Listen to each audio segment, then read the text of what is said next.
Barracuda Managed XDR, l'un des socles les plus matures du marché, notamment pour sécuriser l'ensemble de vos ressources IT. Et pour parler de ce sujet, eh bien justement, Florian Gauthier de la société Barracuda. Bonjour Florian, bienvenue. Merci, bonjour à tous. Merci de joindre cette session. Donc, aujourd'hui, je vais vous présenter notre offre SOC as a Service Barracuda Managed XDR.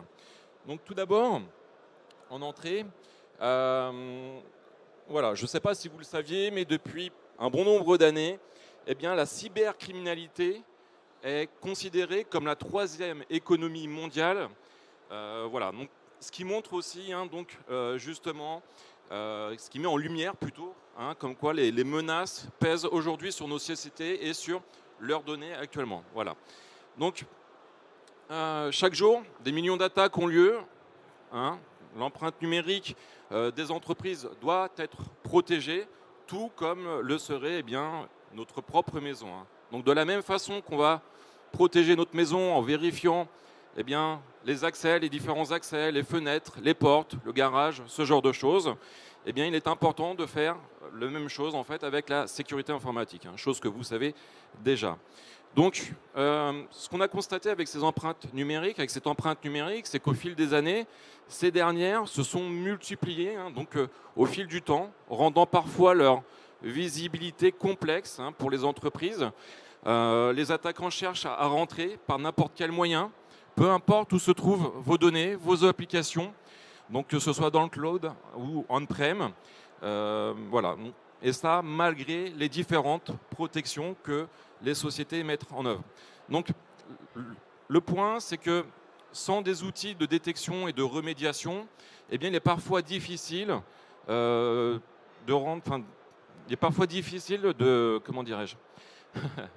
parfois difficile de s'assurer de la bonne sécurité des actifs de l'entreprise. Donc, c'est pourquoi, en fait, on recommande, dans la mesure du possible, d'avoir des outils qui permettent la détection de ces menaces de façon proactive et de manière à les remédier le plus rapidement possible. Donc, voilà. Si on prend un exemple concret, voilà, donc une attaque de phishing, donc par email, ce que l'on va constater, c'est que lorsqu'une attaque démarre, très rapidement, l'attaquant va prendre contrôle des informations. Donc, 10 secondes après l'envoi de l'email, un utilisateur peut potentiellement cliquer sur un lien, donner ses informations pour pouvoir se connecter. Derrière, 30 secondes après, l'attaquant va utiliser ces informations pour se connecter donc, à son compte, depuis un emplacement inconnu, depuis un device également inconnu. 1 minute après l'attaque, l'attaquant crée une règle à Outlook pour masquer ses actions, pour filtrer les données et essayer donc de supprimer toute trace de ces actions. Donc chez Barracuda, on a une solution qui permet de la détection de ce genre de choses, qui s'appelle Barracuda Impersonation Protection, qui va détecter les activités suspectes au niveau des comptes, notamment Microsoft 365, et va envoyer une notification à l'administrateur. Cependant, c'est que l'administrateur, on le sait, parfois peut être submergé de notifications, peut être submergé d'alertes. C'est ce qu'on appelle la fatigue des alertes, et donc ne va pas prendre en compte les actions à prendre en compte, tout simplement pour parer à cette attaque. Donc, quelque part, cette attaque va pouvoir continuer dans le temps. Et 4 jours après, ce que l'on voit, c'est que l'attaquant va pouvoir envoyer une campagne de phishing, d'emailing, et à partir de ce moment-là, l'administrateur aura des remontées sur le fait qu'il y a eu une attaque sur un de ses comptes, sur une usurpation de compte et un envoi de phishing.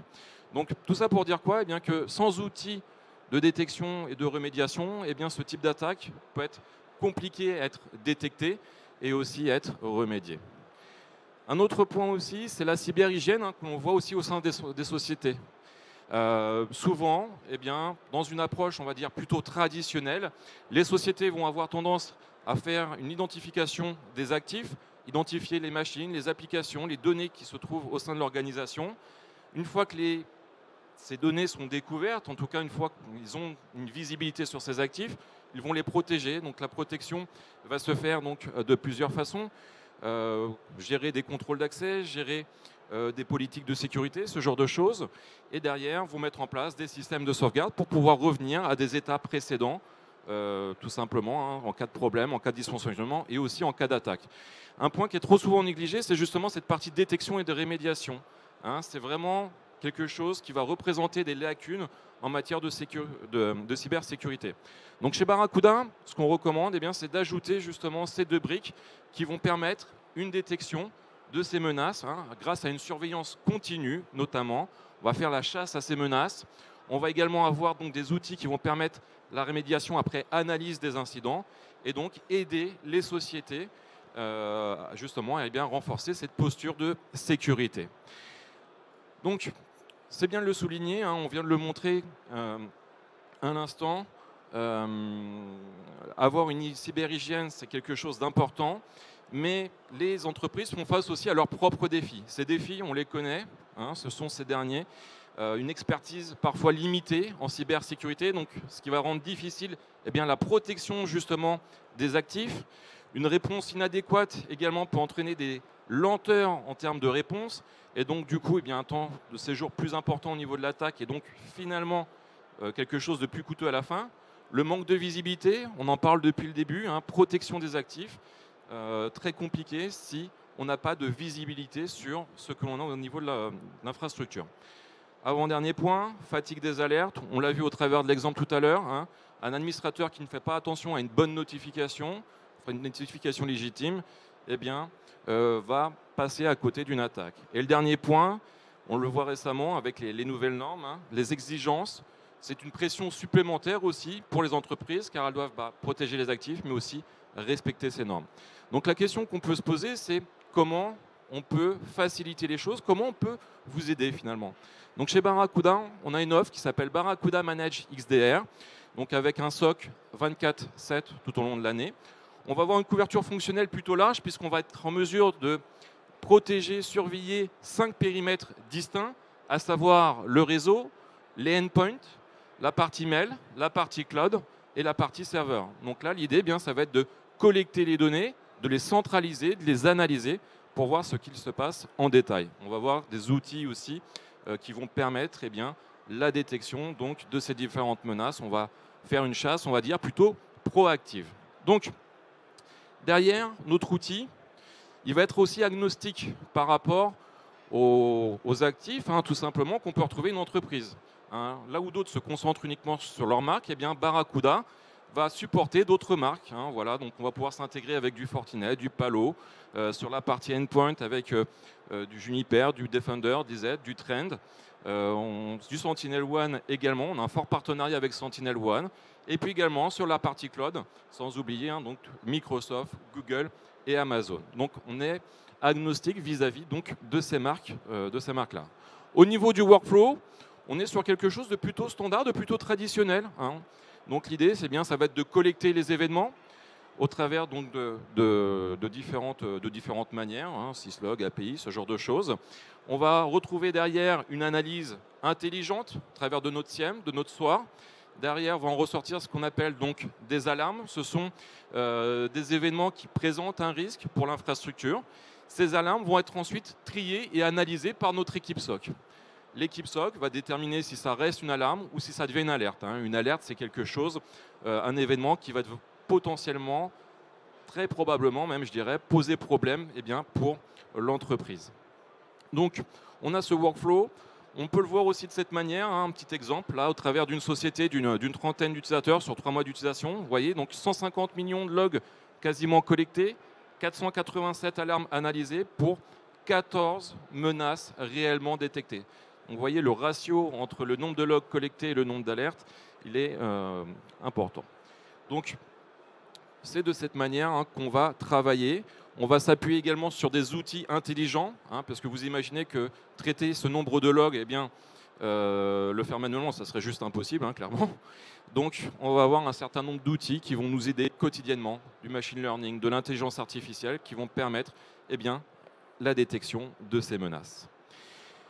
Notre SOAR aussi, c'est quelque chose d'important. Hein. La partie rémédiation l'est également. Donc, le SOAR, en fait, va intégrer et automatiser les processus de sécurité. Il va permettre au SOC de réagir rapidement. Donc ça va inclure la collecte des données, l'analyse des événements, la rémédiation automatique et surtout la coordination des actions entre les différentes solutions de sécurité.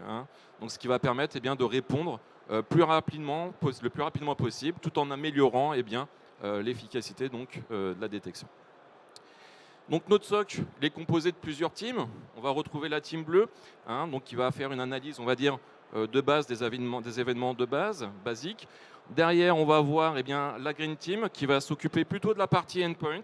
On va retrouver également l'équipe violette qui va venir en renfort de l'équipe bleue et de l'équipe rouge. Et l'équipe rouge, qui est le top du top de la cybersécurité chez nous, qui va faire le développement des applications de détection, qui va travailler sur la sécurité, sur la sécurité offensive, la chasse aux menaces, et donc d'autres actions également. Donc, au niveau de l'équipe SOC, on va les retrouver un peu partout dans le monde, ce qui va permettre un suivi 24/7 en mode follow the sun, je dirais. Et derrière, on est sur ce qu'on appelle un SOC mature. Sachez que le SOC Barracuda a plus de 12 ans d'expérience dans ce domaine. Donc là où d'autres vont commencer, nous on a une réelle expertise sur ces sujets. Toutes les problématiques qu'on pourrait rencontrer sur la communication avec les clients, sur l'intégration, ce genre de choses, ce sont des choses qu'on a déjà réglées. De plus, nos équipes sont très certifiées pour le coup, donc il y a beaucoup de certifications. Le SOC est disponible tout au long de l'année et on va développer également nos propres solutions de sécurité. Donc quand je dis des propres solutions de sécurité, c'est les développements pour détecter les menaces, les règles de sécurité à mettre en œuvre, ce genre de choses. Donc on est sur ce qu'on appelle un SOC mature. Ce SOC mature, du coup, va permettre d'avoir une réponse aux différentes menaces qu'on va pouvoir rencontrer. Voilà quelques exemples qui sont affichés à l'écran. Des emails de phishing, arrêtés par la partie mail protection avec de la rémédiation. Pareil sur tout ce qui va être endpoint, ce genre de choses. Donc, on va être en mesure de bloquer différentes attaques. Là, voilà quelques exemples, comme je le disais, parmi d'autres. Au niveau de la rémédiation automatique, il va y avoir des choses aussi qui vont être plutôt intéressantes. Quand on va avoir une usurpation de compte, par exemple, sur le cloud, sur un compte 365, cette désactivation va être automatisée au bout d'une trentaine de secondes. Pareil pour la partie endpoint. Donc, dès qu'on va détecter une menace, un malware, ce genre de choses, ça va être très rapidement pris en compte. Possibilité pour la partie réseau de bloquer certaines adresses IP en cas d'attaque. Donc ça, on les connaît, on a des bases de connaissances qui permettent de les identifier et on a déjà des informations dessus. Donc si je reprends le cas d'usage de tout à l'heure, une usurpation de compte, là, vous voyez, là où ça a pris 4 jours et demi tout à l'heure dans l'exemple au début de la session, là, en une trentaine de secondes, l'attaque aurait pu être arrêtée avec une solution de type XDR. Voilà. On a aussi ce qu'on appelle un code orange. Donc le code orange, ça va être une action de notre part, un service quelque part, qui va permettre d'aider le client dans sa rémédiation. Donc supposons que demain un client soit attaqué, les équipes SOC l'aideront justement à redémarrer ou même à intégrer de nouveaux services XDR si il y en avait besoin. Donc pourquoi choisir Barracuda ? Je l'ai dit tout à l'heure, c'est une solution qui va permettre, qui va offrir un service de SOC tout au long de l'année, donc 24/7. On va avoir une vraie plus-value dans la mesure où on va fournir une réponse aux entreprises pour aider la détection à la rémédiation de façon très rapide. On a des SLA qui sont très bonnes, je serais ravi d'échanger avec vous sur ce sujet. On est agnostique aussi, notre outil est agnostique vis-à-vis de certains éditeurs. On a pas mal d'informations sur les indicateurs de compromission et on va utiliser beaucoup le machine learning, l'intelligence artificielle pour détecter et remédier les attaques. Voilà. Donc, je vous remercie pour votre écoute. Si vous souhaitez plus d'informations, nous sommes sur le stand B19, un peu plus loin, sur la droite. Et je vous souhaite à tous une très bonne fin de journée. Bon courage.